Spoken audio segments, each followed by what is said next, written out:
بسم اللہ الرحمن الرحیم نحمدہ ونصلی ونسلم علی خاتم الانبیاء والمرسلین وعلی آلہ وصحبہ واہل بیتہ اجمعین اما بعد فاعوذ باللہ من الشیطان الرجیم بسم اللہ الرحمن الرحیم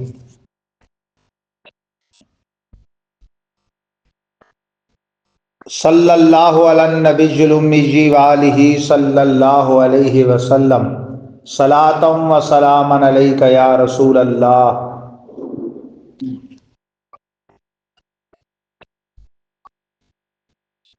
ماشاءاللہ حضرات طلبہ کرام، آج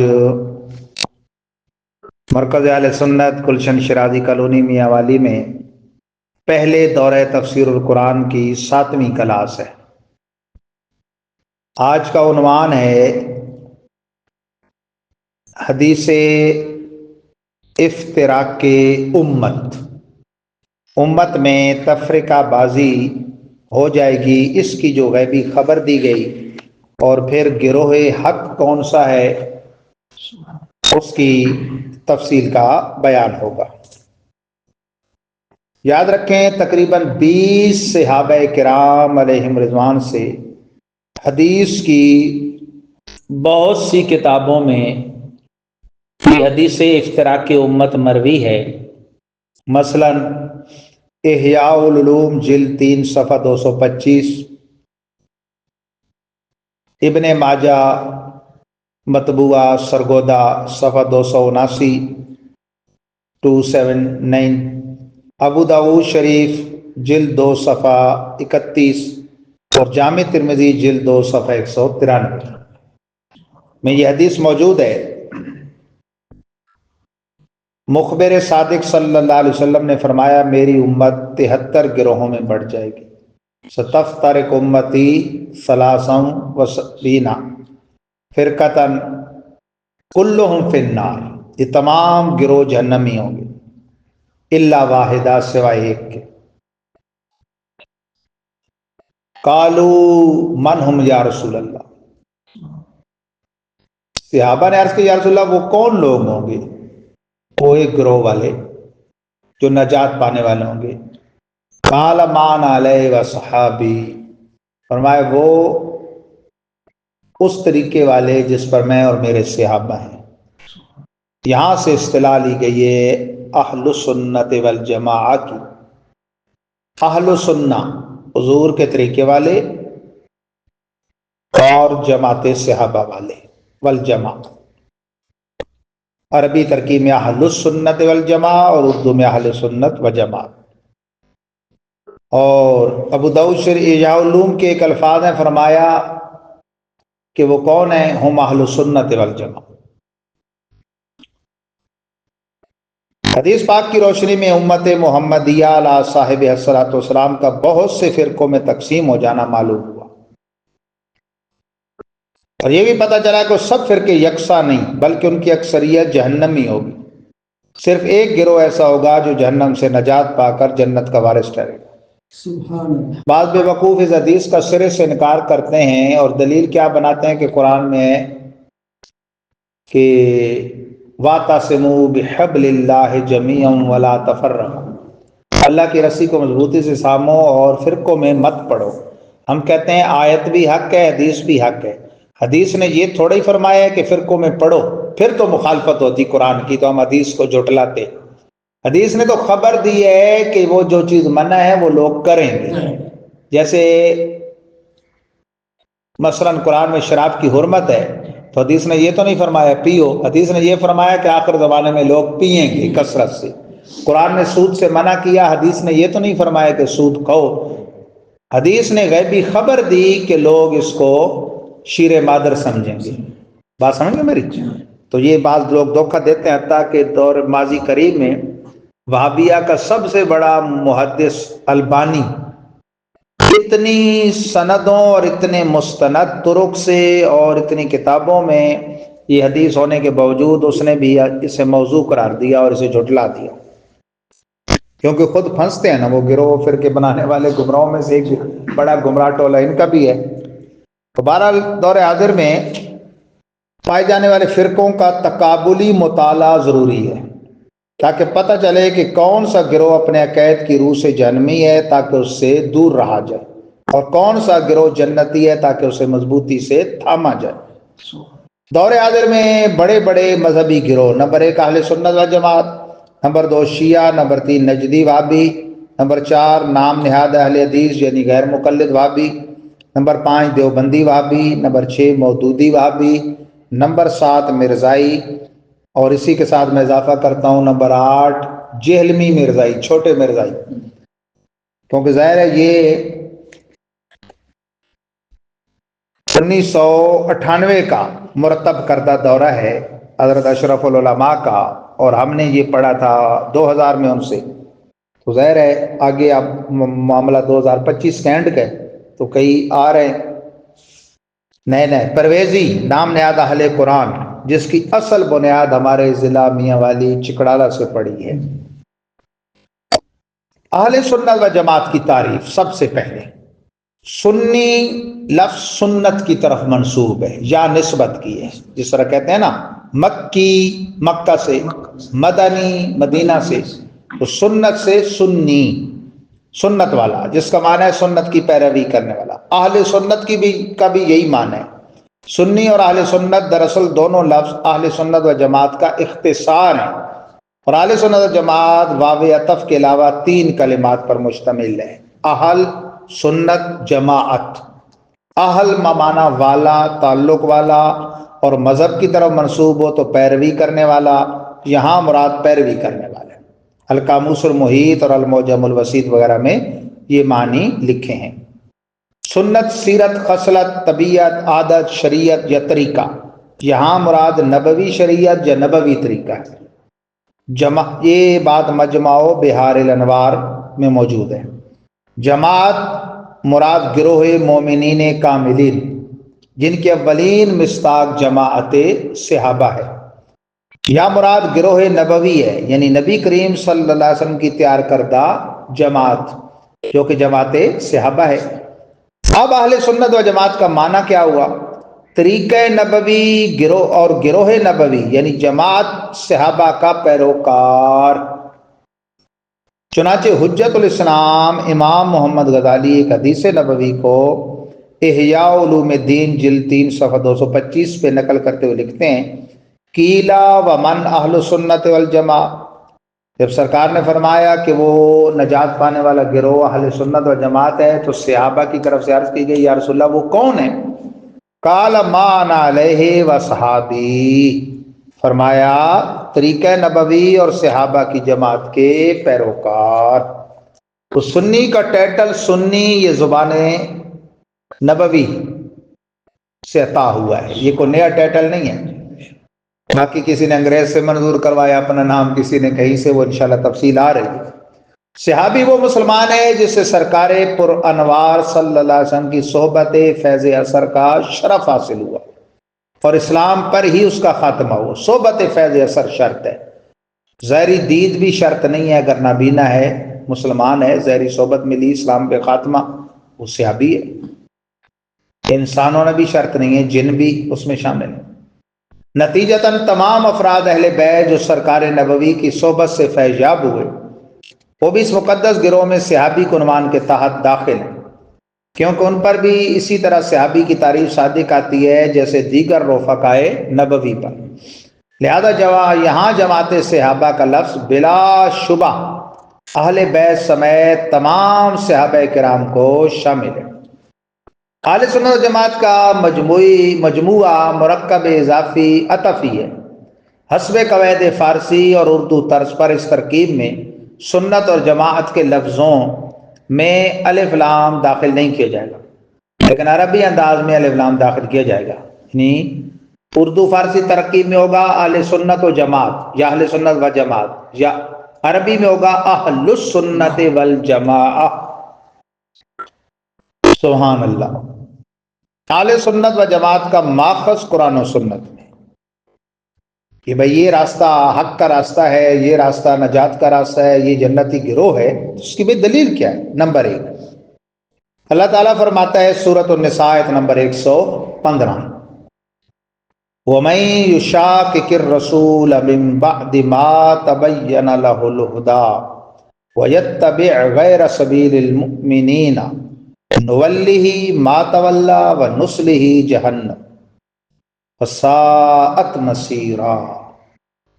ایسے ہی ہے جی۔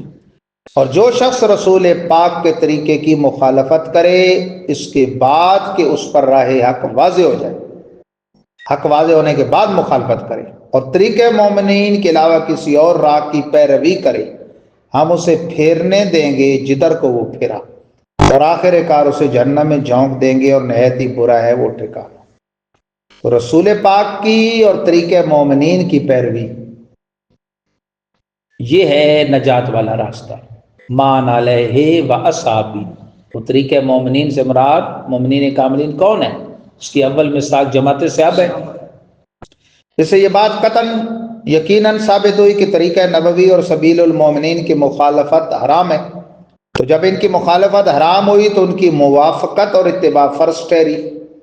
چنانچہ مفہوم روز روشن کی طرح واضح ہے کہ اس آیت پاک میں اللہ تعالیٰ بندوں سے طریقہ نبوی یعنی سنت اور جماعت اور مومنین کے راستے کی پیروی اور موافقت کا پرزور تقاضا فرما رہے ہیں کہ طریقہ نبوی کی موافقت کر کے اہل سنت اور جماعت مومنین کہ جماعت صحابہ جس کی مصداق اولین ہے اس کے راستے کی پیروی کر کے اہل جماعت بن کے رہو، اہل سنت اور اہل جماعت بن کے رہو۔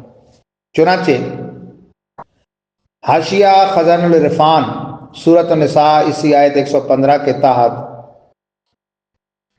فخر الاماثل صدر الافاضل خلیفہ اعلی حضرت سید مفتی محمد نعیم الدین مراد آبادی، آپ اس آیت کریمہ سے اجماع امت کا حجت ہونا ثابت کرنے کے بعد لکھتے ہیں کہ اس سے واضح ہے کہ حق مذہب اہل سنت و جماعت ہے۔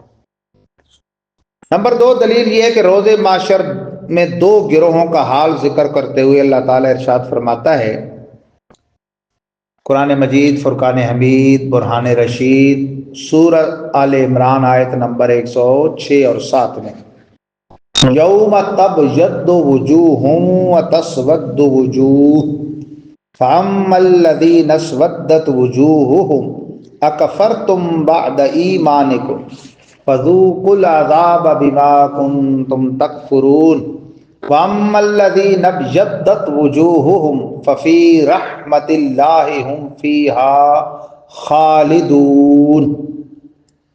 جس دن سفید روشن ہوں گے کچھ چہرے اور سیاہ تاریک ہوں گے کچھ چہرے، تو جن کے چہرے سیاہ تاریک ہوں گے ان سے کہا جائے گا کیا تم نے اپنے ایمان لانے کے بعد کفر بکا؟ تو چکھو عذاب بدلہ اپنے کفر کا۔ لیکن وہ کہ جن کے چہرے سفید روشن ہوں گے وہ اللہ تعالیٰ کی رحمت میں ہوں گے اور وہ ہمیشہ اس میں خوشحال رہیں گے۔ اس آیت کی تفسیر میں متعدد ائمہ محدثین اپنی جید یعنی کھری اور مرفوع سندوں کے ساتھ 2 صحابیوں سیدنا ابو سعید خدری اور سیدنا عبداللہ بن عمر رضی اللہ تعالیٰ عنہم سے روایت کرتے ہیں کہ رسول اللہ صلی اللہ علیہ وسلم نے صحابہ کے سامنے یہ آیت کریمہ پڑھی، پھر فرمایا سبحان اللہ تبیض وجوہ اہل سنت والجماعہ وتسود وجوہ اہل البدع والاہواء۔ تفسیر در منصور از امام سیوطی جلد 2 صفحہ 63، تفسیر فتح القدیر از قاضی شوکانی جلد 1 صفحہ 371، تفسیر فتح البیان از نواب صدیق حسن خان بھوپالی جلد 2 صفحہ 207۔ یہ قاضی شوکانی اور نواب بھوپالی دونوں وہابیہ کے پیشوا ہیں۔ اور فرمائیں سفید روشن چہرے ہوں گے سنیوں کے اور سیاہ تاریک چہرے ہوں گے بد مذہبوں اور بدعتیوں کے۔ ذرا غور تو فرمائیے کس شان سے الفاظ قرآنی کا معنی بتاتے ہوئے رسول پاک نے صلی اللہ علیہ وسلم اہل سنت و جماعت کا نام صراحتاً ذکر کر کے بتلا دیا کہ روز معاشر میں انہی کے چہرے روشن اور چمکتے ہیں، اور مخالفین اہل سنت اور بد مذہبوں کے چہرے سیاہ کالے تاریک اور پجمردہ ہوں۔ روز معاشر چہرے چمکیں گے کن کے؟ نور آنکھوں میں تو چہروں پہ اجالے ہوں گے، حشر میں مصطفیٰ والوں کے انداز نرالے ہوں گے۔ نمبر 3 دلیل حدیث افتراق کی امت، یہی جو بیان ہوئی تھی، جو کہ 20 صحابہ سے بہت سی کتب احادیث میں اور خود سے ستہ کی متعدد کتابوں میں مروی، ابو داؤد، ابن ماجہ، ترمذی شریف میں، رسول پاک نے فرمایا میری امت 73 گروہ میں بڑھ جائے گی، سبھی جہنمی ہوں گے سوائے ایک کے۔ صحابہ نے پوچھا یا رسول اللہ یہ جہنم سے نجات پانے والا گروہ کون سا ہوگا؟ فرمایا وہ لوگ میری سنت اور جماعت صحابہ کے طریقے کے پیروکار ہوں گے۔ دوسری روایت میں کہ وہ جماعت ہوگی، ہی الجماع۔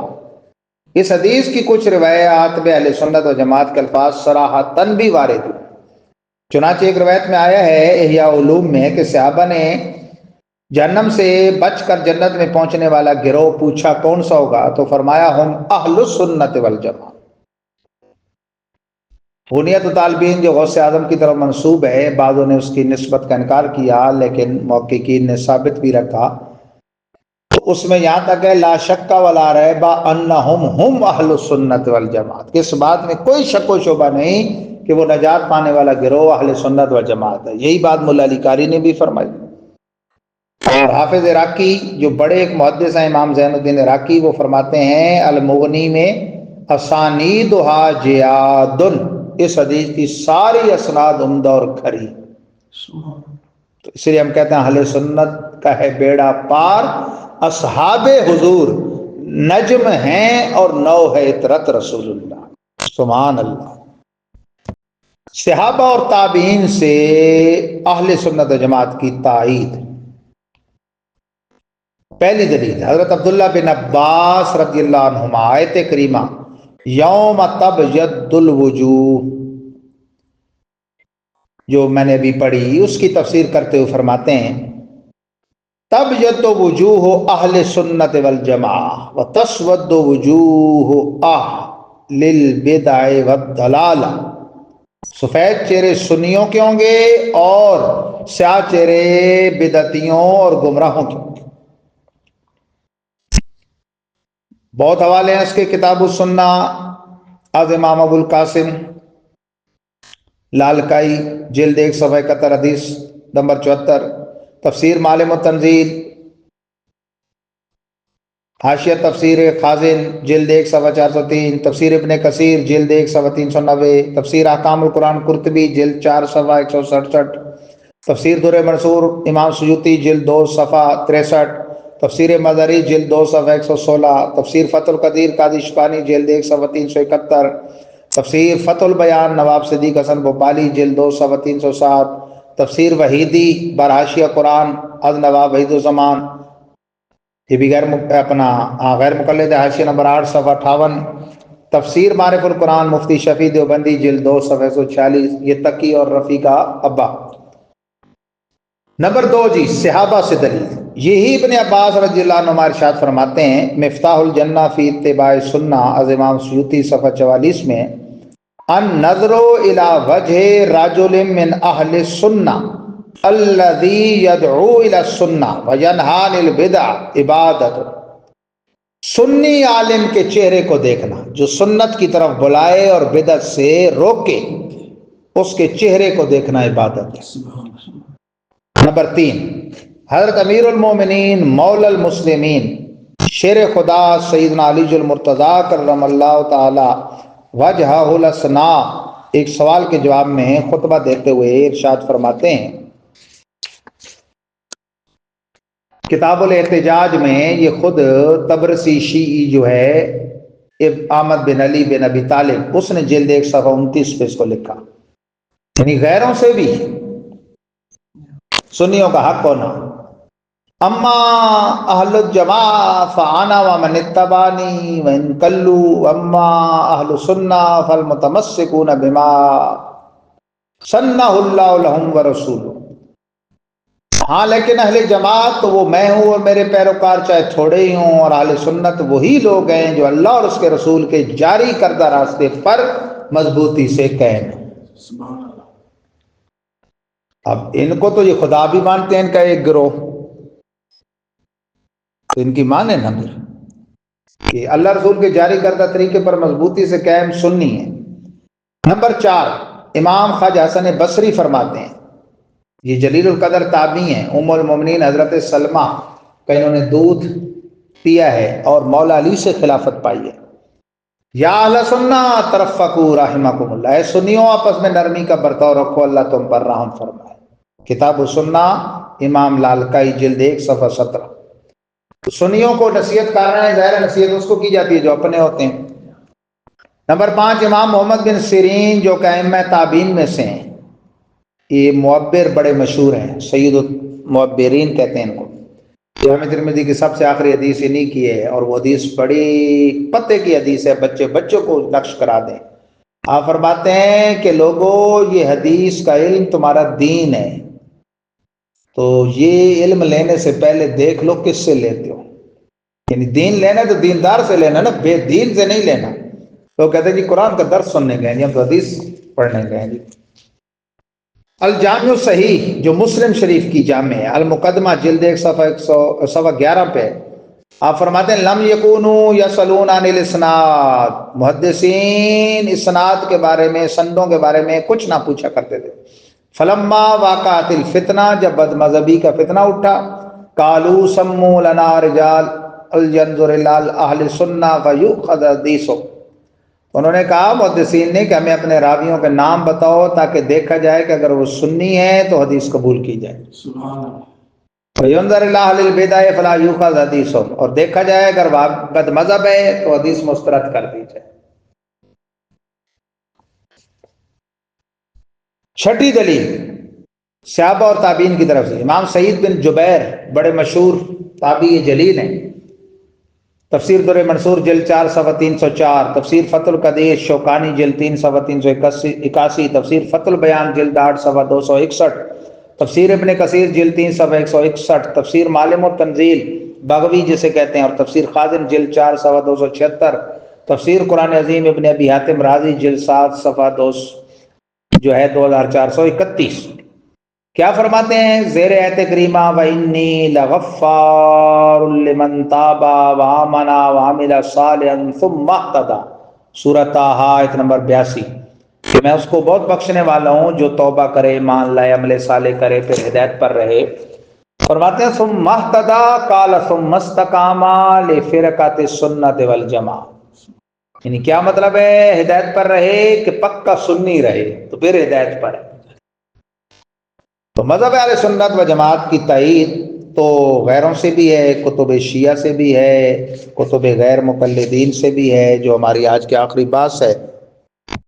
اب وہ ذرا سماعت کیجیے آپ کہ غیروں کے منہ سے سنیوں کی تائید، مذہب اہل سنت و جماعت کی تائید کتب شیعہ سے، رافضیوں کی کتابوں سے۔ نمبر 1، مولا علی مشکل کشا شیر خدا کرم اللہ وجہ الاسنا کا ارشاد آپ ابھی سن چکے۔ احتجاج تبریسی نے جو بیان کیا کہ انہوں نے کہا کہ اللہ رسول کے جاری کردہ طریقے پہ جو پکے قائم ہیں وہ سنی ہے۔ نمبر 2، شیعہ مذہب کی مستند حدیث میں جامع الاخبار صفحہ 193 طبع قدیم ایران میں الا ومن مات علی حب آل محمد صلی اللہ علیہ وسلم مات علی السنت والجماعت، سنو جو شخص آل مصطفیٰ کی محبت پر مرا وہ پکا سنی مرا۔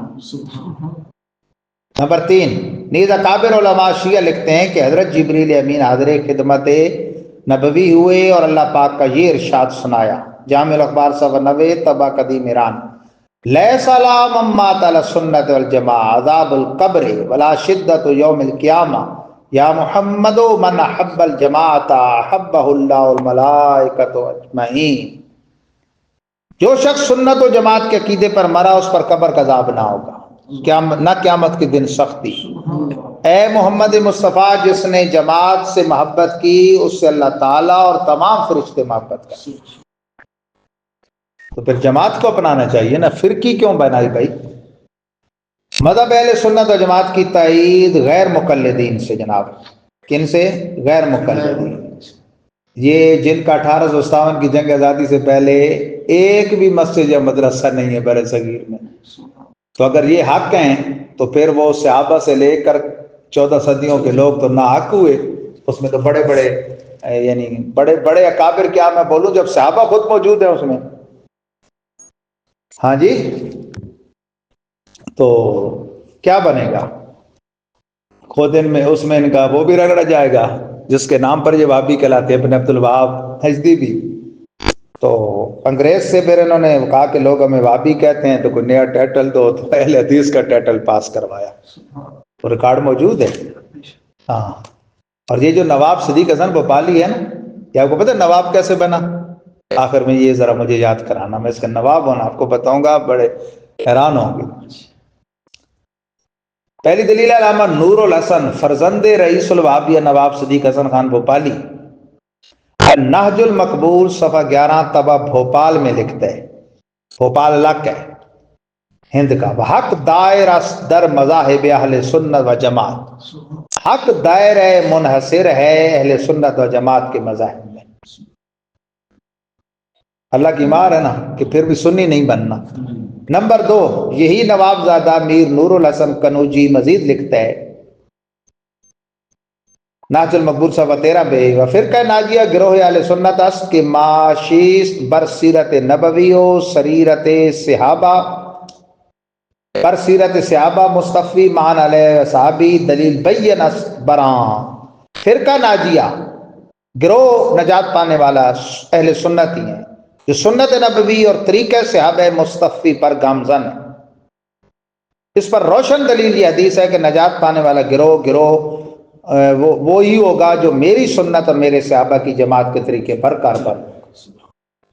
دلائل وہی دینے ہیں جو ہمارے ہیں تو پھر مانو۔ نمبر 3، ابن تیمیہ جو ان کے مذہب کے بڑے اماموں میں سے ہے، فتاوی ابن تیمیہ والا، جس نے پہلی مرتبہ معاذ اللہ گنبد خضرا کی نیت کر کے سفر کرنے کو حرام لکھا، جس نے پہلی دفعہ یہ 3 طلاقوں کی مجلس واحد میں ایک کی بولی بول کر یہ بدعت پیدا کی، اور بہت ساری خرافات۔ اس کے بارے میں علماء فرماتے ہیں علمہ اکبر من عقلہ، اس کا علم اس کی عقل سے بڑا تھا، جبکہ قاعدہ یہ ہے کہ 10 من یک من علم را 10 من عقل باید، 1 من علم کے لیے 10 من عقل چاہیے، تو اس کی عقل نہیں تھی۔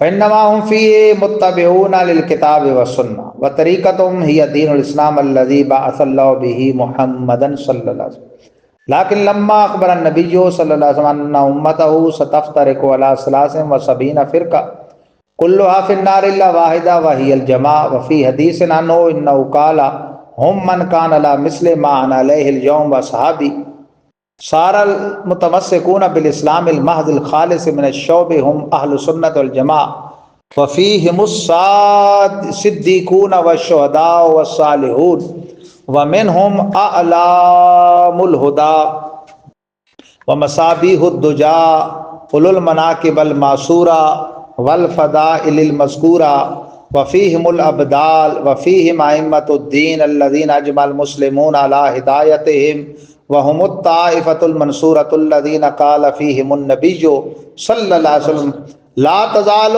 طائفة من أمتي على الحق منصورة لا ينصرهم من خالفهم ولا من خذلهم حتى تقوم الساعة نسأل الله أن يجعلنا منهم وأن لا يزيغ قلوبنا بعد إذ هدانا۔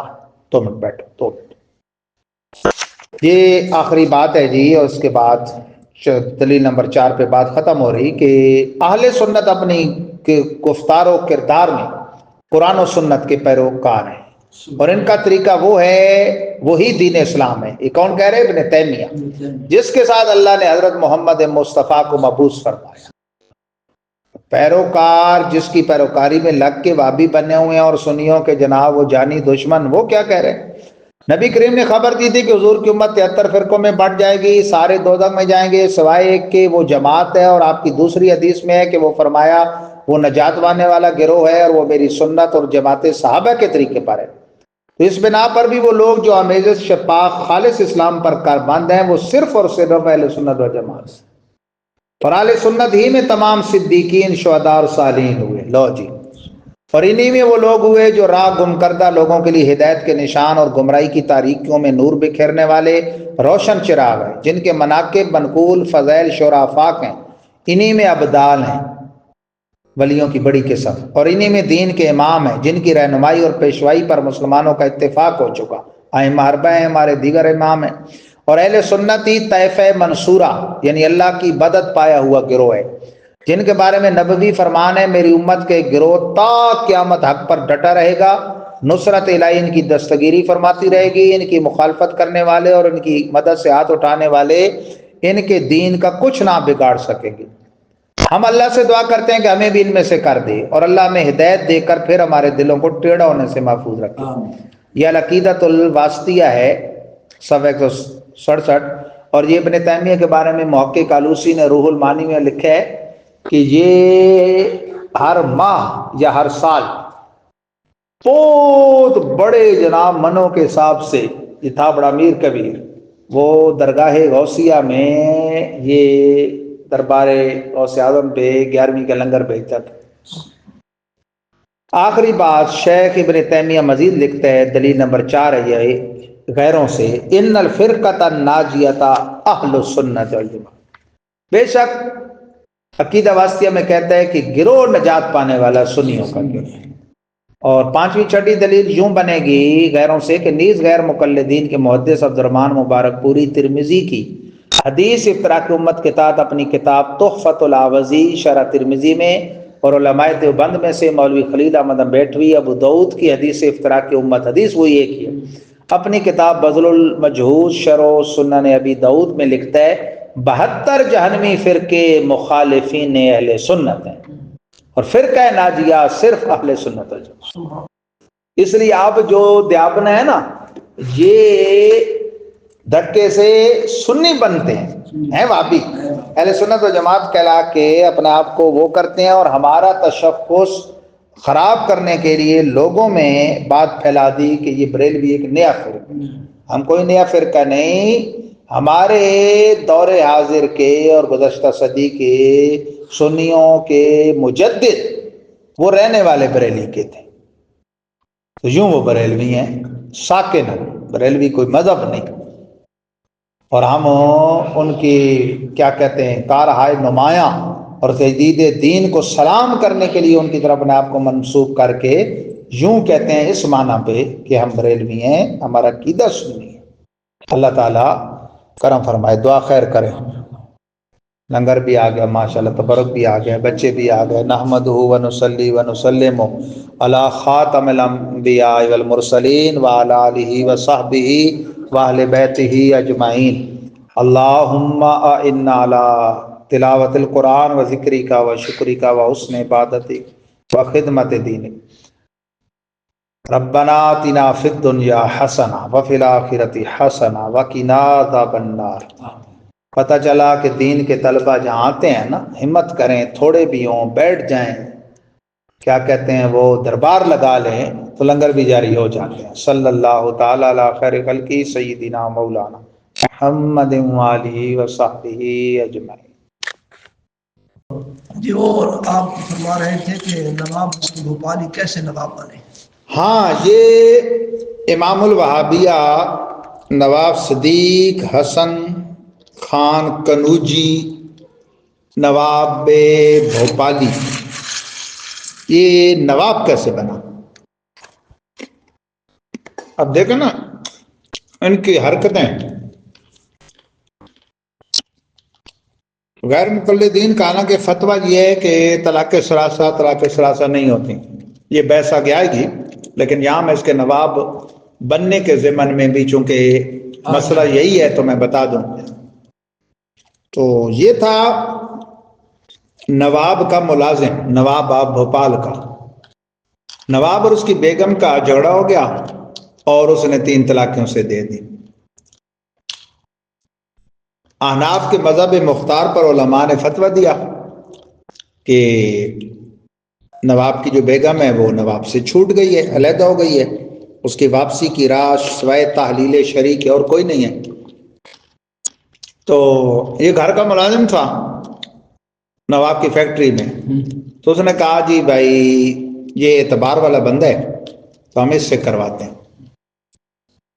وہ نکاح حلالہ جو ہے تعلیل شرعی والا، اس میں وہ لوگ مشروط کرتے ہیں تو ایجاب و قبول کے دوران وہ مشروط نہ کیا جائے تو نفس نکاح ہو جاتا ہے، اور اگر مشروط بھی کیا جائے نفس نکاح ہو جاتا ہے، شرط کا کوئی اعتبار نہیں ہوتا.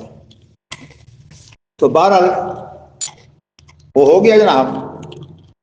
تو بعد میں یہ پھر اس پہ قابض ہو گیا. اس نے نوابنی کو چونکہ اپنا لیا اور نہیں چھوڑا تو نوابنی کا شور نواب بن گیا. یہ ہے وہابیہ کا نواب صدیق حسن خان بھوپالی. آجب احدکم ان تکون علیکم من نخیل و اعناب. اعتبار کیے بھئی جڑا سوال کی توینا کہ صدقہ خیرات کر دے، یہ استبار دے وچ نہیں. کون سی آیت ہے؟ میں تو حافظ نہیں ہوں نا، پہلے میرے سامنے آیت کلیئر کریں پھر سوال دہرائیں کہ سوال کیا ہے آپ کا. آیت احدکم ان تکون له جنت من نخیل و اعناب تجری من تحت الانہار له فیها من کل الثمرات. مستوری کا ہے استبار. نہیں، اس کے بعد سوال کیا آپ کا؟ سوال ہے کہ یہ آیت کس طریقے نال منگتے جڑے نہ دھیان دین اللہ تعالی جنت وچ کس طرح انہوں انعامات دے سی، یا کس طرح انہوں دے. یہ سورہ بقرہ ہے اور آیت نمبر ہے جناب 266. اَیَوَدُّ أَحَدُکُمْ ان تکون لہو جنت. کیا کوئی ایک پسند کرے گا تم میں سے یہ کہ ہو واسطے اس کے جنت من نخیل، باغ. کس کا؟ جنت کا لغوی معنی تھا نا باغ. من بیانی ہے. کس کا باغ؟ من نخیل، کھجوروں کا. وعناب، اور انگوروں کا.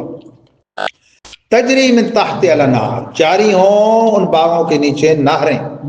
لہو فیہا من کل الثمرات، واسطے اس کے. کس کے؟ وہ جس نے چاہا اس کے لیے ان باغوں میں ہر قسم کے پھل. وَأَصَابَهُ الْكِبَرُ وَلَهُ ذُرِّيَّةٌ ضُعَفَاءُ. یہ مثال دی جا رہی ہے کہ ایک بندہ ہے وہ خواہش کرتا ہے باغ کی. یہ باغ سے مراد جنت نہیں ہے دنیا میں، اس کی باغ کی. کس کا؟ کھجوروں کا اور جناب انگوروں کا، جس کے نیچے نہریں جاری ہوں، ہر قسم کے پھل ہوں. لیکن مسئلہ کیا ہو جائے؟ وَأَصَابَهُ الْكِبَرُ، اسے بڑھاپا پہنچ جائے. وَلَهُ ذُرِّيَّةٌ ضُعَفَاءُ، اور ابھی اولاد کمزور ہو، چھوٹی ہو. یعنی اللہ نے اسے پچھلی عمر میں گویا اولاد دے رکھی ہو، اور اس کی دنیاوی خواہش یہ تھی کہ بڑا باغ اور بڑا سرمایہ ہو. باغ اس زمانے کا بڑا سرمایہ سمجھا جاتا تھا، بلکہ اس زمانے میں بھی سرمایہ. فَأَصَابَ عِصَارٌ فِيهِ نَارٌ فَاحْتَرَقَ، ادھر بندے کو بڑھاپا پہنچا درا حالے کہ اولاد ابھی چھوٹی کمزور ہے. ادھر باغ کو پہنچا اعصار. اعصار کہتے ہیں آگ بگولے کو، وہ جو ایک جھولڑا سا آتا ہے نا، فیہ نار، جس میں وہ آگ ہوتی ہے جو چیزوں کو جلا کے راکھ کر دیتی ہے. فاحترقت، اور وہ اعصار اس کا باغ جلا کے راکھ کر دے. کذالک یبین اللہ لکم الآیات لعلکم تتقون. اسی طرح اللہ تم سے اپنی نشانیاں بیان کرتا ہے تاکہ تم تفکر کرو.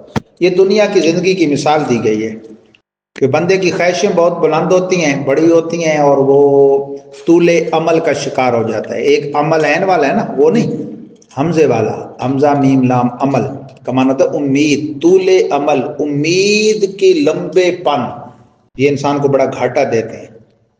یہ امید، یہ ابھی یہ کرنا ہے، یہ کرنا ہے، یہ، اور اس میں آخرت کی تیاری بھول جائے. تو اس کی ایک مثال دی کہ وہ ایسے ہے جس نے باغ تو بڑے بڑے بنا لیے، اولاد ابھی چھوٹی تھی، ان کو سنبھالنے کی اہلیت ہی نہیں تھی. بڑھاپا پہنچ گیا، خود موت کے نعرے لگ گیا، اور باغ میں آیا جناب وہ آگ بگولا اور اسے جلا کے رکھ دیا. تو اس کی اولاد کے لیے اس کا کچھ بھی سرمایہ نہ رہا. یہ اس کی مثال ہے کہ جو اعمال میں کمزور رہ جائے اور آخرت کے لیے کوئی سرمایہ قائم نہ کر سکے. ٹھیک ہو گیا جی؟ ماشاء اللہ.